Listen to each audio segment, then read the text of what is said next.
In the early light of 20th century, amidst the dust of colonial Algeria, Albert Camus was born, his father dead in the Great War, and his mother poor and silent. From silence he emerged, and into silence he would cast his questions. But between those silences, he gave us something enduring, a philosophy of the absurd, a vision of life that demands courage, clarity, and acquired revolt. He wasn't a philosopher in the academic sense. He was a writer, a man of the world, a moral voice shaped by war, exile, and crushing contradictions of modern life. He did not claim to offer solutions. Instead, he taught us how to live without them. At the heart of his philosophy lies a single truth. Life is absurd, and yet it must be lived. The absurd is not chaos or nonsense. It is the clash between our burning desire for clarity and the indifferent silence of the universe. We ask for meaning, justice, or eternity, and we are met with nothing but coldness of stars. So, what then? Should we end our lives because the world refuses to explain itself? In the myth of Sisyphus, he begins with this radical question. There is only one really serious philosophical problem, that is suicide. But his answer is not surrender, it is revolt. He invites us to imagine Sisyphus not crushed by his eternal burdens, but defiant, even joyful, as he descends the hills each time. In that moment of return, he owns his fate. He has mastered his absurdity. One must imagine Sisyphus happy. He writes, not because his task is meaningful, but because he chooses to live without appeal to hope or illusion.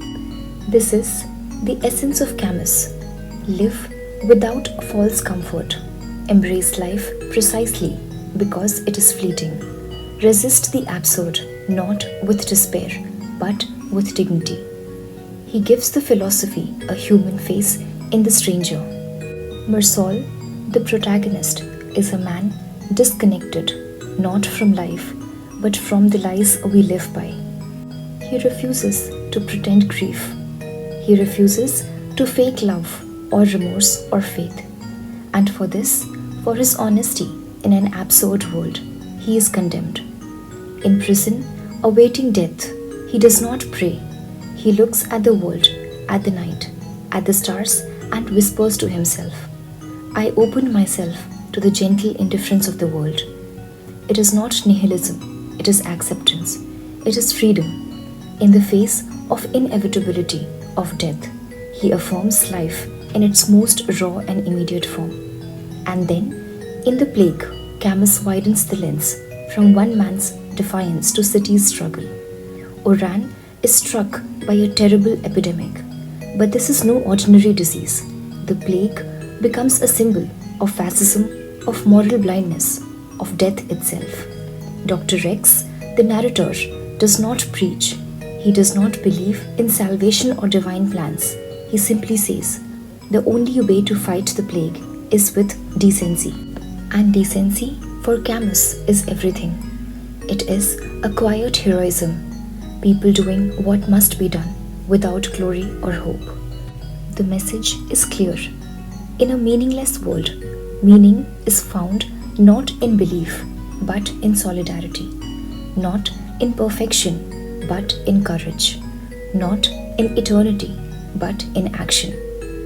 Through these works, Camus offers no metaphysics, no afterlife, and no absolutes. What he offers is harder and more beautiful. A life lived in full awareness of death, a freedom earned not by transcendence, but by confrontation, a revolt not to destroy the world, but to love it more deeply without illusions. The crux of his philosophy can be summarized in following lines. The world does not offer meaning. Religion, ideology, and fate are escapes we must outgrow. But even in the face of absurdity, we can choose to live with passion, honesty, and care for one another. To live without appeal, to say yes to life even when it says nothing back, to be a saint without God, a lover of the world without promise of reward.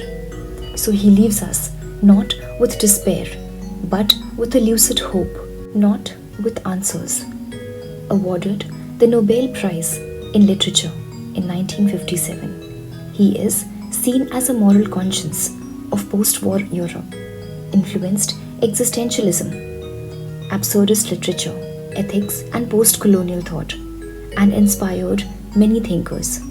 He stands apart as a philosopher of the human condition, one who did not offer grand metaphysical systems, but rather a clear-eyed, deeply humane perspective on how to live ethically in a world devoid of ultimate meaning. In The Stranger, he talks of absurdity, acceptance, and moral autonomy without religion, to live by lucid awareness, not blind hope. In The Plague, he talks of humanism in the face of absurdity. That is, ethical actions becomes a choice grounded in responsibility, not belief, and solidarity as salvation, emphasizing on ordinary goodness, which he calls decency, which is the only weapon against suffering.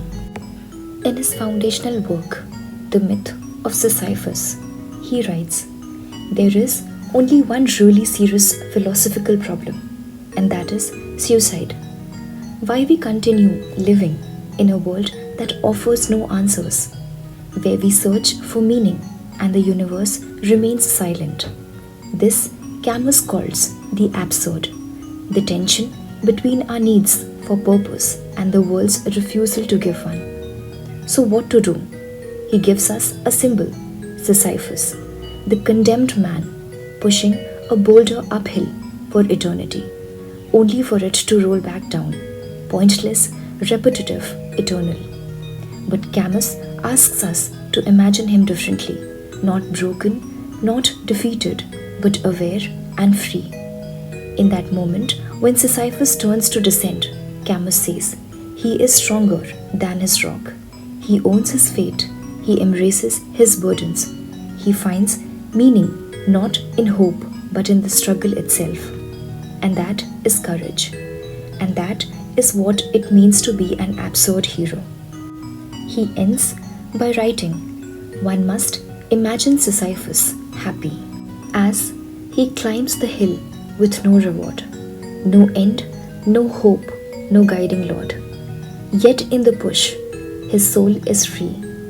He owns his fate defiantly. So let the boulder rise again, not as defeat, but as refrain. For those who live without a why are those who teach the world to try." One must imagine Sisyphus happy, not because he wins, but because he refuses not to fight.